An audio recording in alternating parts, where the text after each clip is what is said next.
Wow. How long have you been playing Fortnite? I've been playing since about Season 7, I would say. I played pretty casually from like Season 3 to Season 7, but at that time I was competing in a different game, and so then once the game that I was competing in ended up dying, I switched to Fortnite full-time. And so I've been doing Fortnite full-time for probably about 2.5 years, something like that. Ooh. What do you think of no building mode? I actually I haven't played a single game of it. Respect, honestly.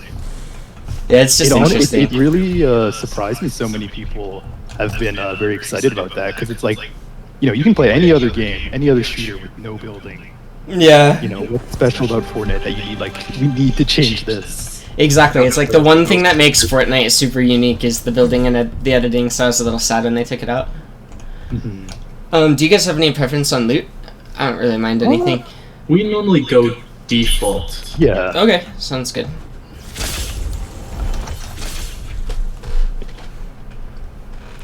I'm curious about the drawing videos you do, like the...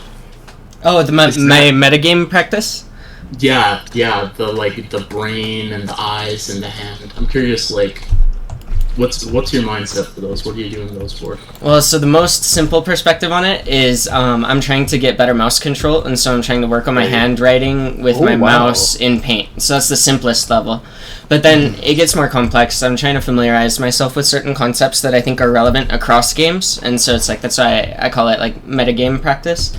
And so things like, I mean, in any game where you're embodied, things like the compass are going to be relevant. Your position on a clock, like even in Fortnite, you have the compass, like the 360 degrees is like, if you look at the top of the screen, constantly present. And so I'm just trying to be mindful of these different aspects of the metagame and practice it while working on my handwriting. Oh, here, I think you would have to go here. Yeah, sounds good. But yeah, that's another thing that I don't really think a lot of other players are going to be doing.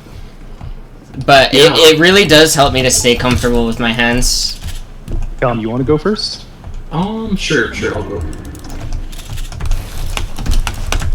Oh my god, I'm nervous. It's no pressure. I'm gonna stand so I can get a better angle watching this.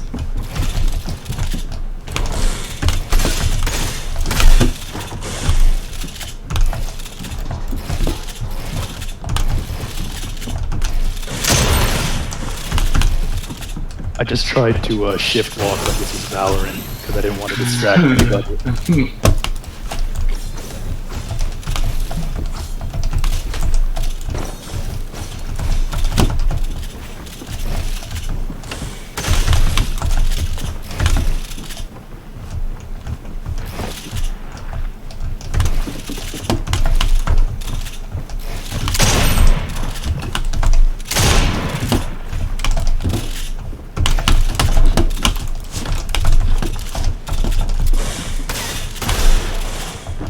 Definitely see like the movement stuff you talk about coming in, like you're making like this like almost like snake where you're always protected in your box. Oh, nice. All right, good for maths and everything. Yeah. Sounds good.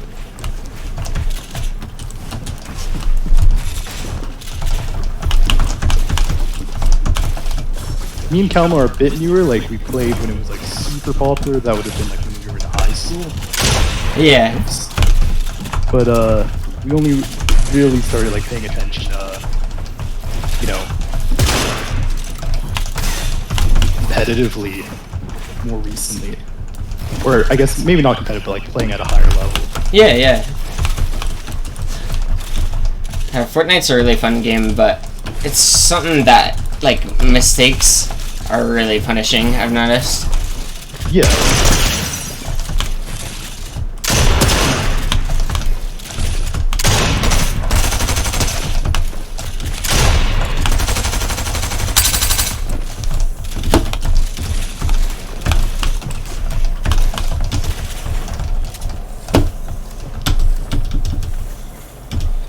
I'm interested in hearing the attack stuff you're talking about. If you ever like identify those, point that out.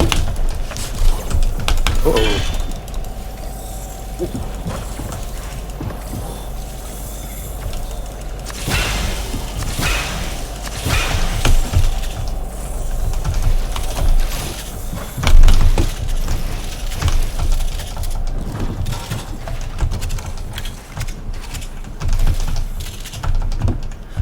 So like my different Fortnite sessions, how they're named like unarmed formal exercises and stuff like that. Right. Yeah, I'd love to go over that. Absolutely. Nice.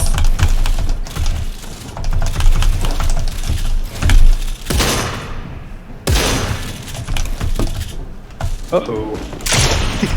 Out of mats.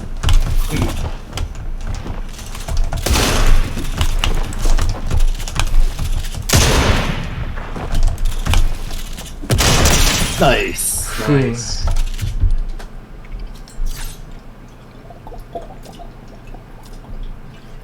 Let's see. I had a question about so when you do Kovacs, the exercises are called left eye and right eye. Does that mean you're closing one eye to do it? I actually wear a blindfold. Right. So I try to do half of my aim training with both eyes, and then I do half of my aim training like 1/4 one eye, 1/4 the other eye, and then so it's like that way I get an even distribution across all the eyes. Right. Or both eyes, I guess is proper terminology. And that's like just to, if you're playing normally, you have like a dominant eye. You're trying to like counteract that. You're trying not to have. Yeah, exactly. Regardless of which eye sees the visual pattern I need to respond to, I want to be flexible enough to make the maneuver. Right. And so, I do that, as well as something else I do in Kovacs. After every 3 sessions, I change the color according to red, orange, yellow, green, blue, indigo, violet, like going through the rainbow, basically. Okay. And that way you're training your eye across the entire spectrum of light, not just red. Most people leave their Kovacs on red, but I think that's a mistake. Because in actual games, you're going to be encountering, like, all frequencies of light. Yeah. That makes sense. That's really cool. It's like, stuff like this, like, you know, it makes sense, like, when you explain it to people, so, you know, just, I find on TikTok especially, people are just such a crazy combination of, like, ignorant, but also so confident in their own, you know? Yeah. Ignorance. Where Well, it's like, they just shut stuff down without even, thinking about it. Honestly, I wouldn't be on TikTok or social media in general if it wasn't for, like, a couple of family friends, like, really pushing me. Like, because I've been so focused on the long term. I mean, my goal is to win the next World Cup. Yeah. But, like, that being said, in Fortnite, I have made $0 still. And so it's like... fair enough. That's unsustainable. Basically, it's like the earnings I made from my previous game, I can't live on forever, and I have, like, a supportive family structure, which I'm, like, deeply grateful for. But I think, like, by becoming active on social media, it's like, besides just getting good tournament results, a way that I can become more well-known and create some opportunities into the future. Yeah, for sure. Whoa, nice.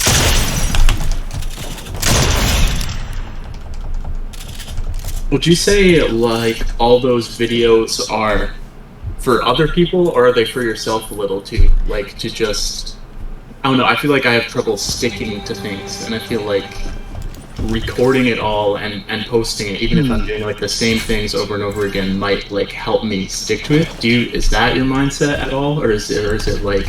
It definitely holds me accountable. Like, so honestly, at this point, it makes my job easier. Like, before I had spreadsheets to record my Kovacs and like was tracking my practice in other ways. Now it's like so easy. I just post it and leave it, and then if I need to review it, I have videos documented like ridiculously. So it's like part of it is the accountability, part of it is convenience also, honestly. Yeah. But it's really useful. Like, what I'll do is I'll review my own practice on double speed. Grant, you can go. And switch out. I was confused. Whose turn it was. It's your turn. You can go for it. Okay. Yeah, you already got your stuff. Yeah, I'll watch my own practice on double speed, and that helps me to like review my concepts. And so it's good for self-reflection, good for accountability, but it's a new thing I'm doing too, so I'm just trying to approach it with like a beginner's mind. I don't really know what's gonna happen. Yeah, that's always a good way to look at things. You know, you always have space to grow. I just want to add, I like how you name all your stuff. It's all very formal. It sounds like a work of classical music. It's all movement and, you know, Yeah. Well, thank you. It's like, yeah, it's. I feel like my existence is. Oh shit. The inversion of what Fortnite typically is. Yeah, absolutely. Yeah. It's like, yeah, Fortnite's just an interesting game, and it's unfortunate that it's, cultivated a reputation and a fan base of just being like petulant little, kids. It's really bad. Like, I play with my my girlfriend and my friend, and we just do like 3v3s, and it's unbelievable the level of toxicity in those matchmaking. But it's actually like really good practice and really fun at the same time. Awesome. We could definitely find a third and we could 3v3 sometime. Oh yeah, that would be fun. My girlfriend played Fortnite for a little bit, but never really stuck with her. Yeah, it's punishing the player versus player, and it's hard to ease new players into it. So it's like my friends and family. I didn't start playing Fortnite with them until I could like comfortably handle 2 versus 1, or like occasionally 3 versus 1. Cause it just that makes sense. It's really painful as a new player to be introduced to Fortnite when you're just getting like smashed and then donkey laughed. Yeah. Yeah, especially if you're doing like the creative modes and stuff. Yeah. So it's like, but now it's so I don't have practice partners in Fortnite really until like I've had a couple friends in Fortnite that I've met, but the majority of players as I've been learning the game have been pretty dismissive of my playstyle, and so it's like it's hard to find practice partners. But actually, like, yeah, I practice a lot with my girlfriend and like real life friends. Even if they're like newer to the game, it's really good because it practices like 2 versus 1, 3 versus 1. Absolutely. Well, if you think we have something to offer, like in terms of learning, I'd be more than happy to help out. Like, I think you got real like potential. Like, hell yeah, just a whole idea of a new approach. I don't follow FNCS super closely, but would you say like most players are just like they're just trying to do like the dogmatic stuff the best they can? They aren't really like trying to innovate. Would you say that? Or at the high level, is there that innovation? Is that common? Well, if you want my perspective on the Fortnite pro scene, I'd say it's not worth watching. Yeah, fair enough. But like, so I don't know if you know, but like Psalm, he was my teammate when he used to play. I used to watch all of his games, but when he switched to Valorant, I stopped watching Fortnite. Fair enough, yeah. And I watch every StarCraft 1 pro match and every StarCraft 2 pro match. Those games have been going around for like 20 plus years, basically. Well, like StarCraft 2, 12 years, StarCraft 1, 24 years or some shit like that. And so it's like the players in those games are like just hardened esports veterans. So if I have like mentors that I look up to or like idols that I look up to, they're definitely in StarCraft. Oh, also, this round, do you both want to come at me? Yeah, I'm up for it. Sounds good.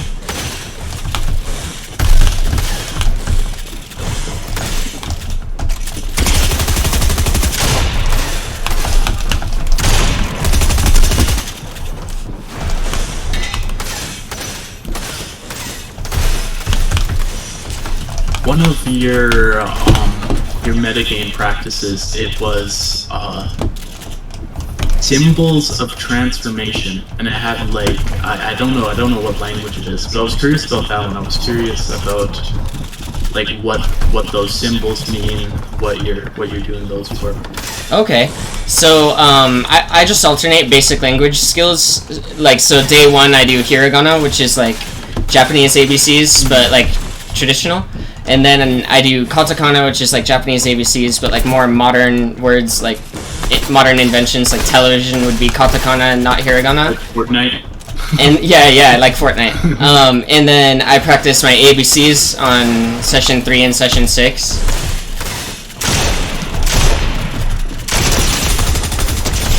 Oh. Nice.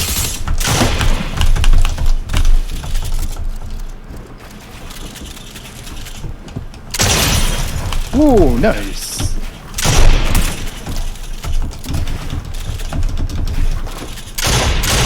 Mantling? Ooh, peace control?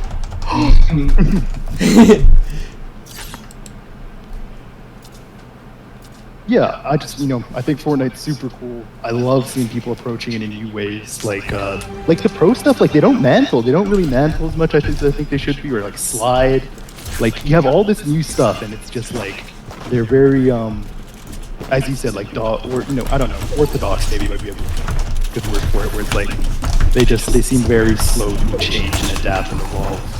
Yeah, it's super dogmatic. Well, the reason is, like, you can't give them any fault. This game is deeply competitive, so it's like, for you to be successful, you basically have to have confidence and play correctly.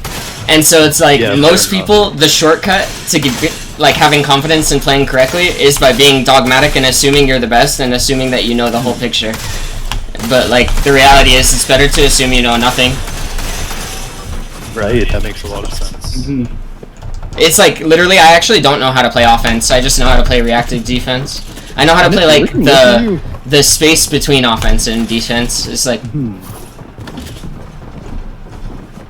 Fortnite's a really good game for that, because, other games, you have to, like, attack, you just go in. But, Fortnite, you don't have to. Like, at the end of the day, it's about them coming at you. Nice shot. Thank you, sir. Do you think, you being like a Heroes of the Storm pro, like being more into strategy games, do you think that really changes how you play Fortnite? Do you think that's a big part of it? I'd say the tournament experience I got in HOTS changed my mindset for this game, like the way that I learn it. Like, the first 2 years of this game, I did nothing but, like, edit courses and solo creative practice, basically. And I did that because I knew I knew how to approach practicing by basically getting smashed in the pro scene. Like, in Heroes of the Storm, the North Americans were, like, pretty creative and pretty decent, but when it came to international competition, we, like, basically never won any global tournament, and that's just because teams that were more disciplined in their practice structure would just destroy us. And so it's like, I think that that's kind of what's happening in Fortnite to a certain degree, is a similar pattern where a more disciplined approach will lead to, like, actual long-term results instead of like haphazard results in the mid to short term.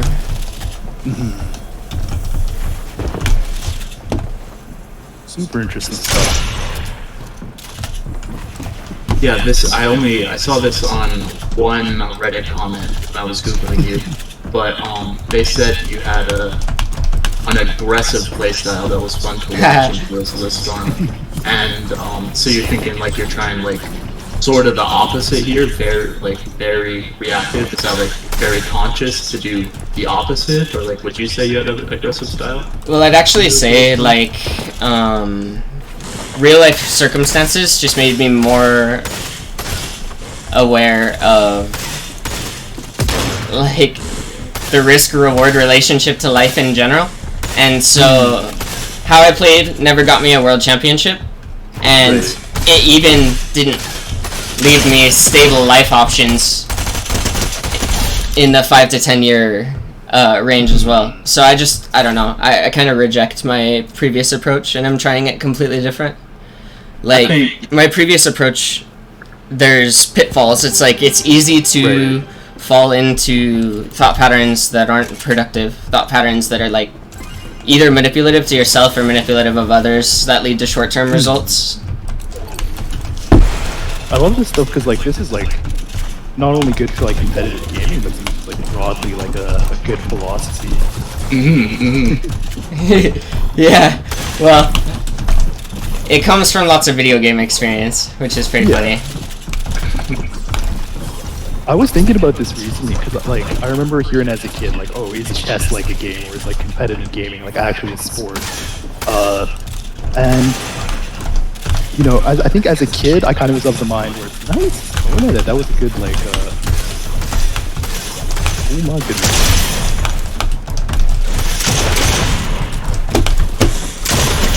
Nice.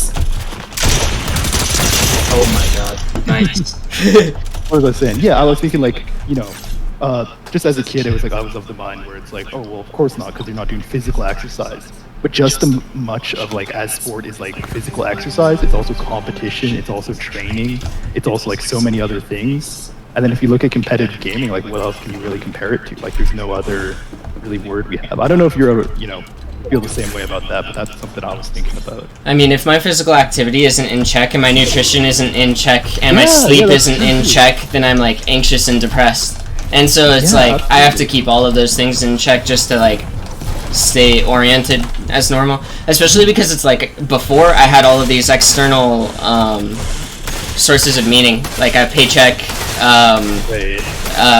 like whatever notoriety, like video game had, like, so I've learned to detach from that sort of stuff that I used to actually be pretty attached to.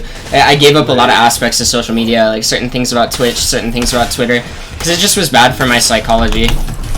Yeah. What kind of stuff are you into outside of games? I saw you had the skating. Yeah, was that a homemade skateboard? I don't know, the wheels look weird to me. Oh, so it's an off-road skateboard? Well, an electric skateboard that has off-road tires, I suppose. It's not homemade. An Australian company makes it, called Evolve, but I really like riding it in my off time. Like, actually, back when I played Heroes of the Storm, I used to ride it, like, after stressful practice to decompress, and so it's like I've kind of, like, kept the habit, and recording it is just kind of an interesting experiment. It gives me like a way to share a little bit in what I'm doing.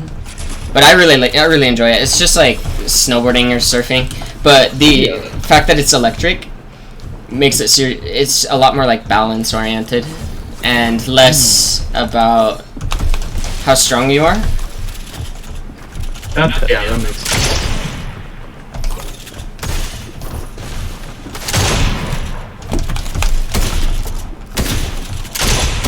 Nice.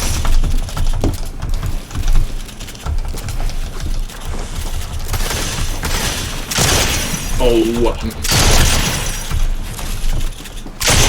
Ooh, nice shot. Thanks. Ooh. Let's see. Oh yeah.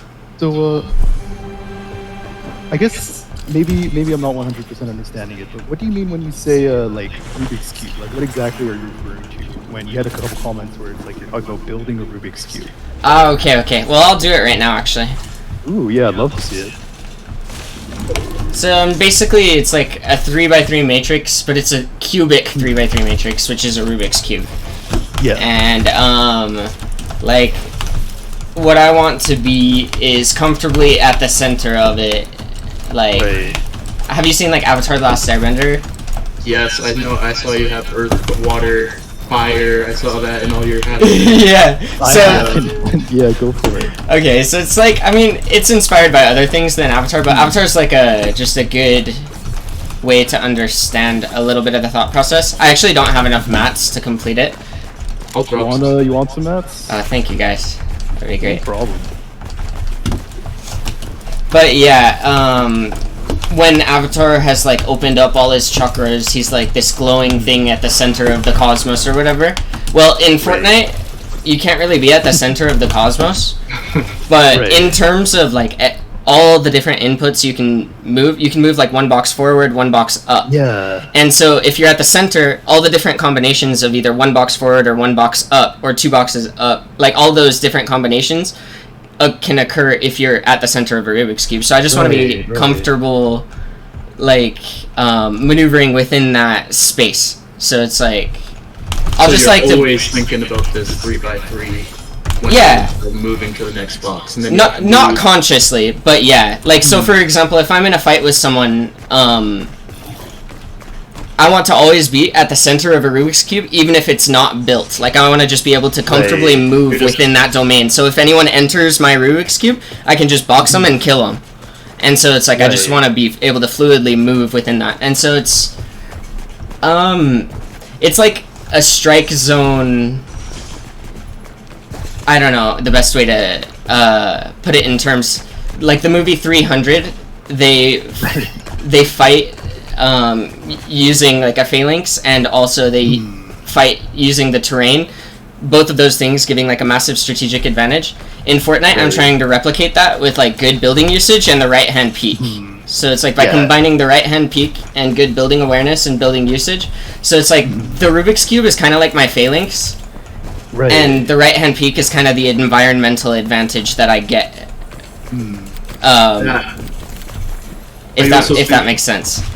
Are you also thinking like 3x3 cubes is like how this is where you can confidently and fastly edit, like you can control this whole area? Is that part of it too? Okay. Basically, it's like I want to be comfortable if I was at the center of this hypothetical Rubik's Cube, controlling the box above me, the box below me, and all of the boxes around the box above me and the box below me. Okay. So it's kind of interesting. And also, like, I know maybe I'm stretching the comparison here, but I know Rubik's Cube, there's like, when they talk about solving a Rubik's Cube, it's the combination of movements. And I think I've seen stuff of yours where it's like you're talking about like the different movements and you have your own names for them. Yeah, it took a long time for the propositions to come to me. Like, all of this stuff came in, like, at first I was just, like, doing edit courses over and over and over, and then that slowly transformed into, like, its own natural 3-day cycle. Because at the beginning, when I was training Fortnite, I was spending, like, 10 to 12 hours a day just grinding in a stupid way that was destroying my wrists, and also was just inefficient as hell. And so it's like, I had to learn how to become efficient, and I learned how to, like, not destroy my wrists through optimizing nutrition and behavioral protocols, rest and relax protocols, and so it's like it's just been this bit by bit process of learning. And I study in my free time a lot. Like, I listen to a lot of university professors post their lectures online, especially since COVID. So it's like when I'm doing my building practice, I'll just listen to a lecture, and so it's like it's just become kind of a meditation for me. And then my practice. Like, now I can propositionalize it. You ask me a question about it, odds are, if I can't put it to words, that means I need to do some more work and more thinking. And it's like, that's a good challenge, because I actually feel pretty confident in, like, if people have a question about even how I'm playing the game mechanically, I can break it down propositionally now. But that wasn't always the case. In fact, it wasn't the case until very recently. That's super interesting. I like how you focus on, I'm actually in education, trying to become a teacher, and I like how you talk about like explaining it. I find whenever I like, you know, that's what got me into teaching. It's like explaining stuff. And that's how you like really understand it. And trying to explain it exactly in the simplest way as possible. Well, so my friends that told me to start posting on social media, it was after I had been playing Fortnite with them, and they were beginners, and so I'd been playing for like 2 years at that point, and so I was just like reinforcing the fundamentals that I was learning about how to protect a wall in front of you, how to box up, and then just some of the basic edits, like a center window edit, a right window edit. And like just by reinforcing those basics, it actually was really helpful to me to like see that what I'm doing isn't actually a waste, and I'm building up skills that are relevant to the game itself.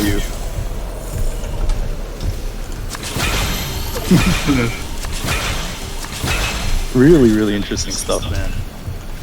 Well, that's this is prep for those FNCF helos. Hell yeah. What we're doing right now. Well, it's actually like I play realistics in that manner. Like majority of the time when I play people, they leave after like 2 rounds, but I'm playing for the heal off when I queue up. It's kind of funny. That's when me and Grant are doing 1v1s. I try to. I'm running away a lot. Like hiding. You like you hear the gas can at you. Like most people, most like Fortnite players, like they don't like really use their brains. Like they're not, you know, not to trash talk them too much, because I'm sure that's not good mentally. You focus on something you don't like. Well, see, the thing is, like they are onto a fundamental aspect, and that aspect is you can like. A fight isn't won by how smart you are, or like intellectual browbeating. A fight is won by physical things like rhythm and timing. And so it's like those people, even though they might not have the most intelligent or sophisticated approach, they understand like what I just said. Most pro gamers don't understand, and so it's like, but they understand that at an intuitive level, and so it's like that's something to fear. Like I've just been getting crushed by those players for 2 years before I learned how to counter it, and I don't even know exactly how to counter certain things. Like, I don't know if you guys know the thing when people shoot, like, 1 AR bullet to exploit through your wall. That is, like, the thing I die to more than anything else right now. It's frustrating as hell. Like, it's just they break the wall and then jump through it? Well, so it's... I don't even know how it works. Like, I'm holding my wall, and they have it at 1 shot, and then they're, like, walking at my wall and they shoot a single AR shot and they can just like phase through my wall. I died to that a lot. That is weird. I know, like, the common thing you'll hear is like, okay, well, if you have a ramp above you or like a certain thing that pushes you in the right way, you can phase through. But I've never heard just straight like walking through. Yeah, and I mean, I honestly could even be misunderstanding it, but it's like, Right, yeah. I had it happen to me in a fight just the other day, and I was like puzzled. I was watching it again, and I can counter it by treating it as if they have a ramp under them and they're just exploiting in that way. But it's just I have to like pay attention in a different way. All right.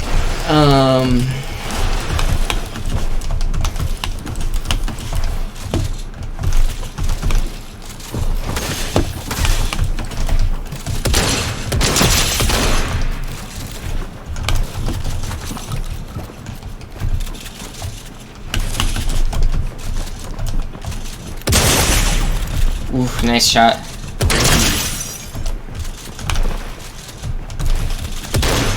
I'm working on my mental. I'm playing like your Grant right now. I gotta have the confidence.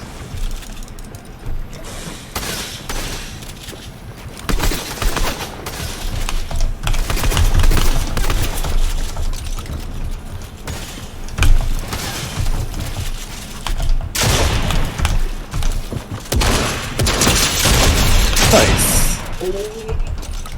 No, I'm scared.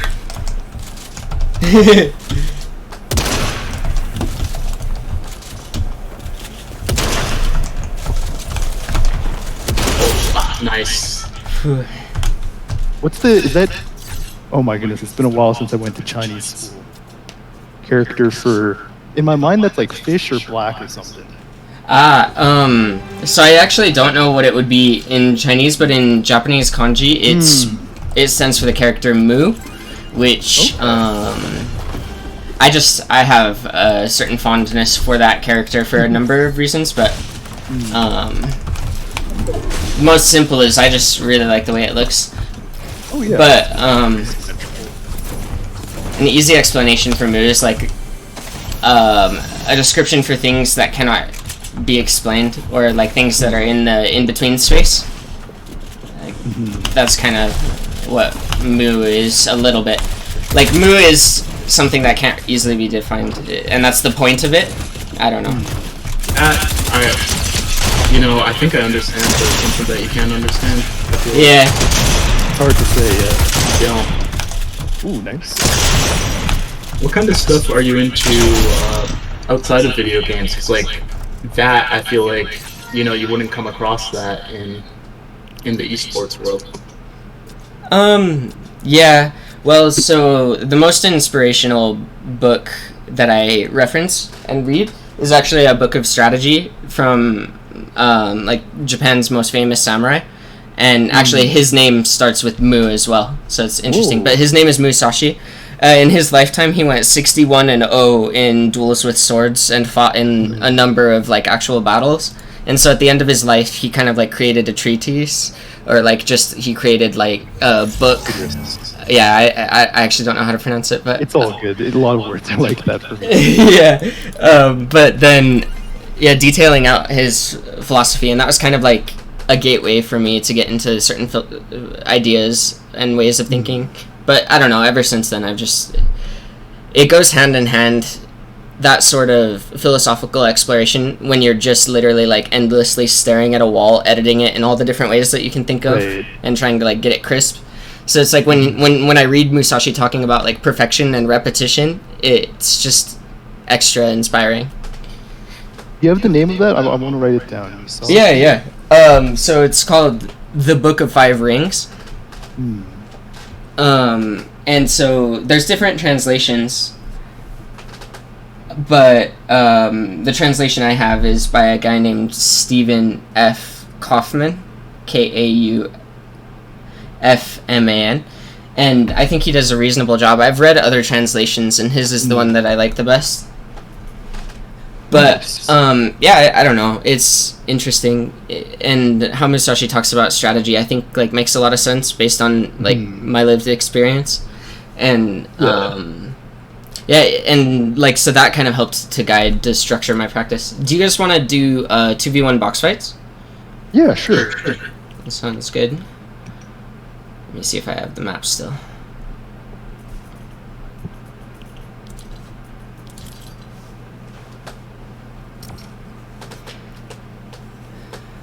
But yeah, besides that, I don't know. I like to just listen to random things. So sometimes I'll listen to like biology. Sometimes I'll listen to like random other stuff. But when I'm not playing and practicing, I like to be listening to something. Besides that, I like to spend time with my family and friends. Or if I'm not practicing, I'll be doing things like I enjoy rock climbing. And I try to stay active. Like during Heroes of the Storm or just growing up in general, I had like a lot of stomach issues, so I had to like change my approach in terms of my nutrition. But I also in Fortnite had a lot of wrist issues for a long time. But by actually like fixing up my sleep and my nutrition, I basically made those issues go away completely. That's good. I'm slouching right now. I can feel my neck. I'll be doing that. Yeah, decaying. Yeah, it's one of those things that like really creeps up on you. Yeah. Oh yeah. You know what your hand drawings remind me of? My dad, a couple summers ago, trained to be a masseuse, and I'd see him do the same drawings for his training. Oh wow! All the different tendons. Yeah. That's cool. That's cool. I was gonna recommend if you want something. I think it's good to like zone out to. I'm not sure if you're a fan or familiar, but like literary theory, like who is it, like Hegel or Kant or someone, where it's there's like a certain degree I think like we can intuitively understand without like even like thinking. Yeah. But, like there's like so much there. Like hell yeah. I'm a bit biased though. I'm an English major as well. No, that's cool. That's cool. Yeah. How old are you guys? 20. Oh, sweet. What about you? I'm 25. It's funny that like in Fortnite world, that's like your. Yeah, I'm literally like a grandpa according to the children. But what they don't understand is like 25 is like when I'm finally fully developed in terms of like my prefrontal cortex. So it's like I don't know. We'll see if I don't personally think age is as big of a factor if you have your nutrition on check and you're like staying fit and you're practicing hard. I don't think it's as much of a factor because like the younger players, they have worse impulse control. They're gonna have more destructive habits like worse nutrition and like destructive habits like porn consumption, stuff like that. All of that they're not gonna have regulated. Social media. Exactly. Like to me, social media was a big issue. I had to just hard detox for like 2 years. I know I haven't been on it other than TikTok, stuff like that. Yeah. But they still do a good job of making it crazy even when it's just a little bit. You're trying to watch videos of Fortnite and they'll still show you stuff that makes you crazy. It's pretty wild. Like that's why I don't have the app on my phone actually. Yeah. Because it's like when I put the app on my phone, the instant I open up, it's just like ass in my face, and I'm like, okay, well I don't really want that. Well, thanks for downloading it so you could organize this. Yeah, it's no problem.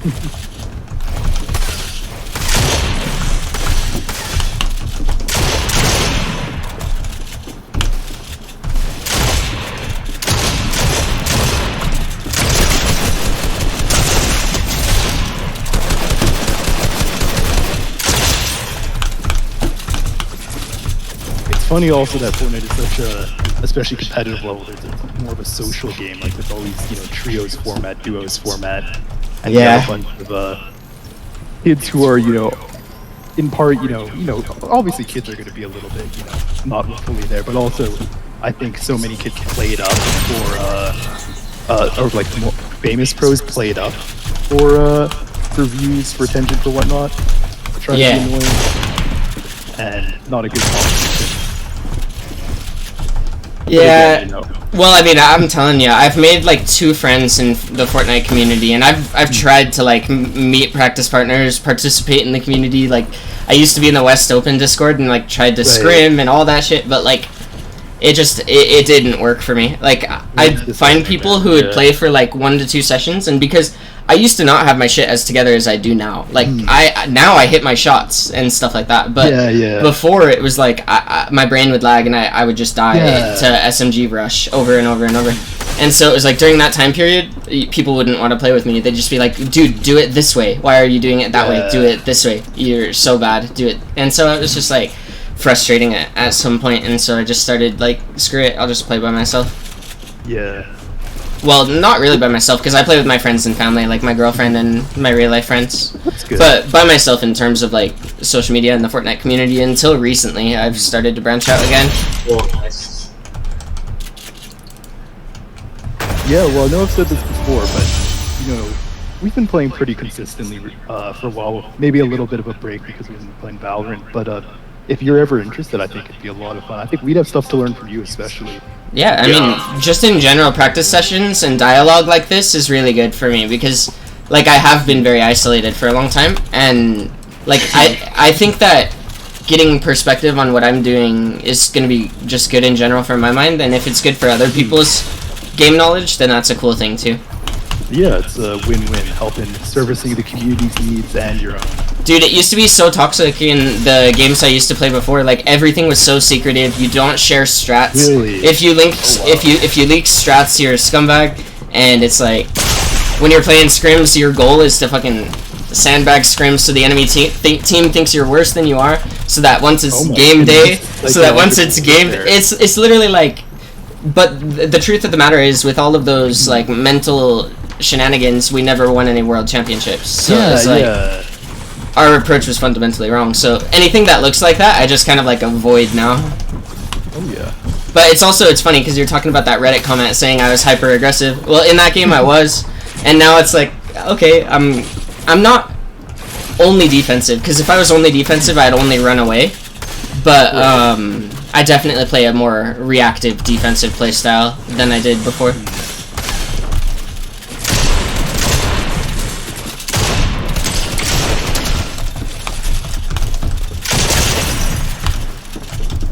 I love the work you do with angles. I feel like right-hand peek is such an important part of this game that even like people will use all the ramp, you know, for the edit coursing stuff. It's about like just, you know, not 100%, but a big thing is like, it seems to me at least more flashy than like substantive. Like there's stuff you can do where it's like, you know, you don't need to, you know, edit through a wall, ramp flip, everything to get, you know, the kill. Just a simple right-hand peek will do it.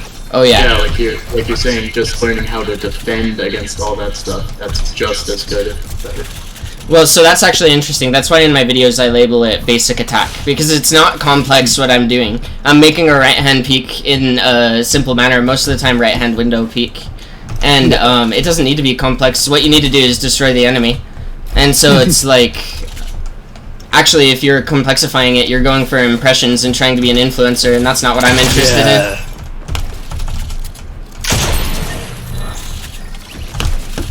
I know you were talking about like gatekeeping strats and stuff. Me and Grant have been trying to learn Valorant, and if you like Google Valorant tutorials on YouTube or whatever, they're so bad because the top ones, the ones that get millions of views, are from like website coaching websites. Yeah. Oh, dude, it's so bad. That's like, to me, alright, people who, like, I'm not claiming I know the picture. In fact, I'm claiming I don't know the picture. But then, like, that just means when other people claim to know the picture, with how much time and effort I'm putting into this game, it makes me so deeply skeptical of people who know this one trick to make you good. It's like, no. It's a million different things that you're doing at the same time, plus luck and timing to make you good.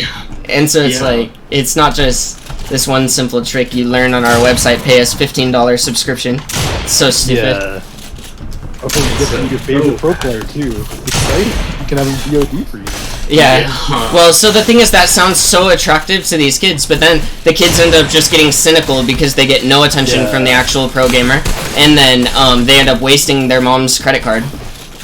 Yeah. Oh my god. Parents off too. You know, it's like they don't see the actual maybe, you know, benefits to you know, because you're already sort of inclined to not look at yourself very highly. Yeah. And stuff like that, I imagine, doesn't help. It's good that you have a supportive network. Yeah, definitely. I mean, I wouldn't have been able to continue in Fortnite if I didn't have a supportive family. Like, I ran out of money, like, years ago, so it was, like, just nice to have a supportive family. Definitely, that goes for everything, you know.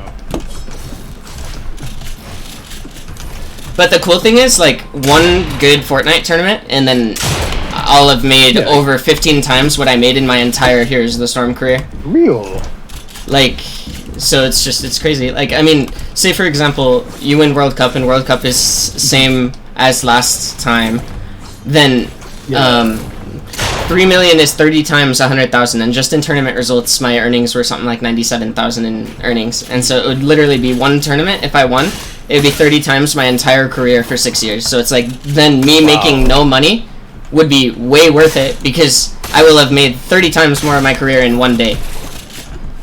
Yeah, and 100K, that's impressive already. Like, I can't imagine. Yeah, honestly. Yeah. A lot of it was US tournaments, and like I'm saying, US tournaments are not as competitive as the global tournaments, so I don't really hold my past experience and past performance in much esteem. I think we were, like, good in America, not that good globally. Like, the best we ever did globally was, like, 3rd place. Who are the countries that were good globally? Oh, Korea by far. And then Europe was number 2. America was number 3 generally. China was, like, number 4-ish. China didn't, I don't know, they were inconsistent, but very, I don't know. I think a lot of the players, actually, in China who were really good, ended up switching to mobile games, because they had more money opportunity. Mobile games? I've never, like, pro mobile games? Yeah, like, mobile MOBA games, so, like, basically, like, a mobile version of League of Legends is, like, what they would switch for. There were some exceptionally good Chinese players I know who switched to mobile games, and then, like, some of them made no money, some of them made, like, a lot of money.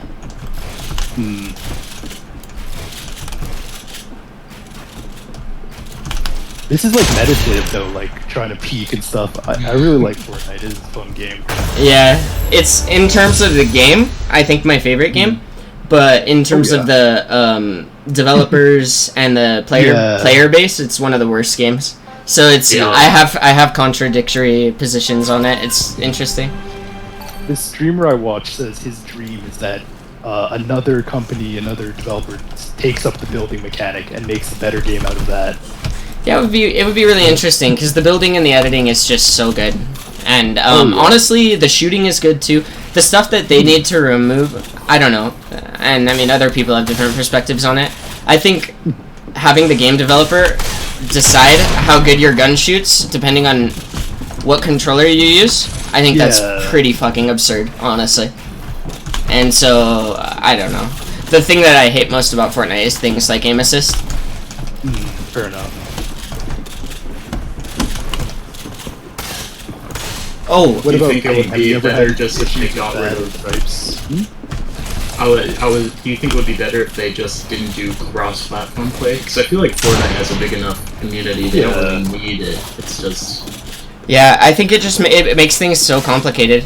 You're changing the entire way a population perceives the world. Like, whether it's a mouse and keyboard or a controller, and then you're trying to balance the game for those two things. It makes just game balance really difficult, and so you can't really focus on... Oh, shoot! Scary. Oh my god. I got caught, I started spraying. I was a little bit scared. It's natural. Fortnite's kind of a scary game. Yeah. Whoa, I didn't even know you could make that edit. That is sick. My, nice. That is sick. 2 windows, wow. Yeah, it's one of my favorites, actually. That is awesome. Oh my goodness. I'm gonna have to try that. That's really cool. Oh, nice. Hell yeah.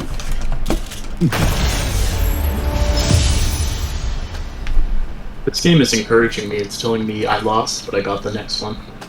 Oh. Oh yeah, kind of a minor thing. But your Fortnite Creative Island, like, it's got a weird texture. Like the ground is all sort of like a water surface. Yeah. Is that what's the intention behind that? Well, so intuitively, when I first started playing the game and I could select all the different islands, that's the one I liked the most. Fair enough.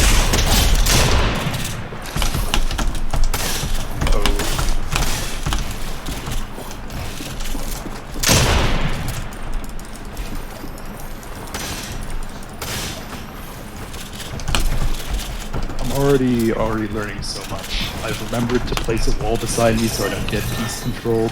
Hell yeah. Ooh, nice shot.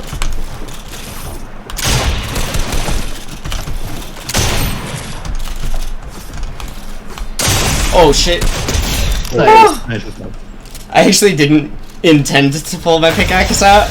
I was like tempted in my mind, but then like I fat fingered it after being indecisive. All good, all good. When I started playing, I had such a bad habit of, I don't even know what key it would have been, but I hit my escape key, I think, trying to hit 1. And that is a feeling like no other, just your character falling. Oh yeah. Momentum. Oh, so do you guys play on the default hotkeys, or did you change them? I changed for building. Yeah. Nice. I got C, E, Q, num 5. Okay. Interesting. I'd be interested in hearing, because I heard someone say like the really optimal one is putting it like not even WASD, like moving it to the center of your keyboard. Dude, I've heard that too. I don't know. I haven't done it personally. I'm skeptical of stuff like that, but I've heard it's really good too. But there's like random stuff, like people in Quake used to put their keyboards on their laps and like swear by it, and so it's like I'm just kind of hesitant on trends. I also like anything could be viable. I'm sure there's a certain level where it's like ooh, nice shot. Have tangible improvements, and then a certain level where it's nice. What was I gonna say? Yeah, that could be good. Oh.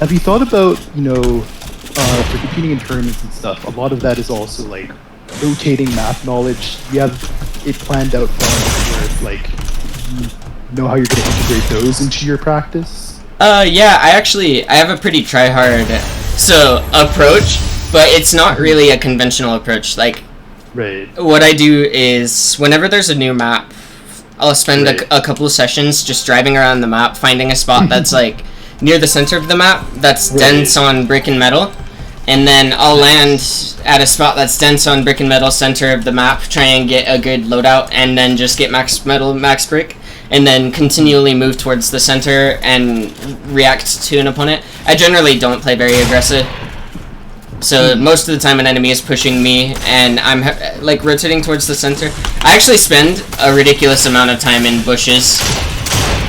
Respect. That's a us move. We're hiders. Yeah. Bushes are just so strong, it's insane. Oh yeah. What about the new tall grass? What about that? So there's certain things that I definitely need to explore more than just my individual creative practice. But, so I haven't really tried it out too much. Does it give you a pretty good, lack of visibility? You know what? Yeah, can't we go for it? I don't even know. I normally go for hiding behind trees or in a bush or something. Yeah, I feel like if you're close, they can see you. I think. I think with the tall grass, if you're on like performance, it won't render in at a certain range, so you could see the person before you could see the grass. Okay. Well, that's pretty cool. Well, I don't know about you guys, but this was a pretty good practice session, and I'd be down to do it again if you guys would like to sometime. Yeah, for sure. I can shoot you a message over Discord whenever we have the time. Yeah, sounds good. yeah, we'll figure it out. But thanks for playing, you guys, and that was a lot of fun. Yeah, thank you. That was Thank fun. you. Yeah, good luck. Good luck on your journey. Yeah, thanks. Yeah, take care. Yeah.